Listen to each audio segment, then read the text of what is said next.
Bom, dando continuidade ao que foi explicado no vídeo anterior sobre o verdadeiro dom de línguas, agora estaremos lendo 1 Coríntios 14. A partir do versículo 1, diz assim: Segui o amor e procurai com zelo os dons espirituais, mas principalmente o de profetizar. Porque o que fala em língua desconhecida não fala aos homens, senão a Deus, porque ninguém o entende, e em espírito fala mistérios. Alguns, se aproveitando desse versículo de número 2, dão a interpretação de que essa língua seria espiritual e incompreensível, aos homens, somente Deus entenderia, mas não.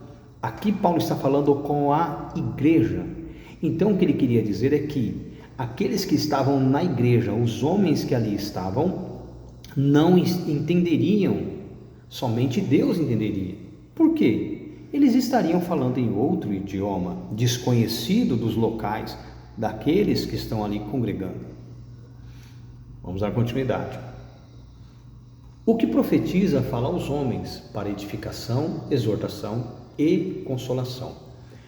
O que fala língua desconhecida edifica-se a si mesmo, mas o que profetiza edifica a igreja. É óbvio, se eu estiver orando a Deus, presta bem atenção, em hebraico como os apóstolos, a igreja grega, estrangeira, não seria edificada, porque não estariam entendendo bolhufas do que eu dizia ou das minhas orações, ou até mesmo do que eu profetizasse. Não entenderiam, porque eu estaria falando em hebraico, enquanto a igreja grega, em grego. Então, para que eu pudesse ser por eles entendido, ou que eles entendessem as minhas orações e as minhas pregações e as minhas profecias, haveria necessidade de que eu pregasse no idioma deles, ou que sendo estrangeiro e não dominasse a língua do povo ao qual fui enviado para pregar, houvesse um intérprete, para que ao profetizar, ao orar, ao pregar, o povo local pudesse, por meio do intérprete, entender o que estava sendo dito. Pegou? Versículo de número 5. E eu quero que todos vós, faleis em línguas, mas muito mais que profetizeis, porque o que profetiza é maior do que o que fala em línguas, ou seja, é muito mais importante, é superior a esse indivíduo, a não ser que também interprete, traduza, para que a igreja receba edificação. Do contrário, é inútil. Imagina eu indo para o povo grego e pregando em hebraico, orando em hebraico, profetizando em hebraico. Quem entenderia? Ou eu aqui mesmo, falando dentro de uma congregação de brasileiros em hebraico. Só se tivesse algum judeu lá para compreender o que eu estava dizendo. Do contrário, a igreja não seria edificada. Mas, por costume, teriam os bobalhões e começariam a pular, sapatear e rodopiar, achando que eu estaria falando a língua dos anjos. Ou língua de fogo, como alguns ignorantemente assim o dizem, o entendem, Versículo 6. E agora, irmãos, se eu for ter convosco falando em línguas, que vos aproveitaria, se não vos falasse ou por meio de revelação, ou da ciência, ou da profecia, ou da doutrina? Ou seja, qual a serventia de eu falar com vocês qualquer coisa em outro idioma? Não era melhor que eu tratasse com vocês desses assuntos?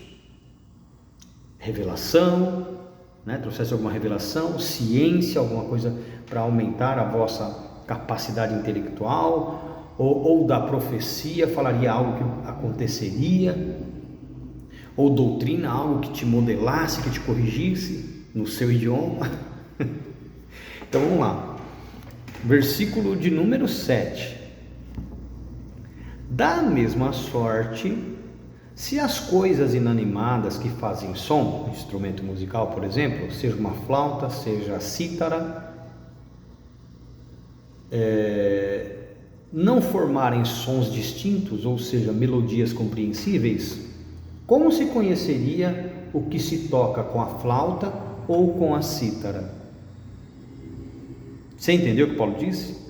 Mesma coisa, você vai ouvir o hino nacional, vou usar esse exemplo mais prático. Quando você ouve tananã, tananã, tananã, você já o hino nacional. Compreenderam? Assim, a mesma coisa o louvor, quando tem aquela introdução ali, mesmo que não haja letra, mas haja um instrumental, você já sabe, puxa, isso aqui é tal louvor.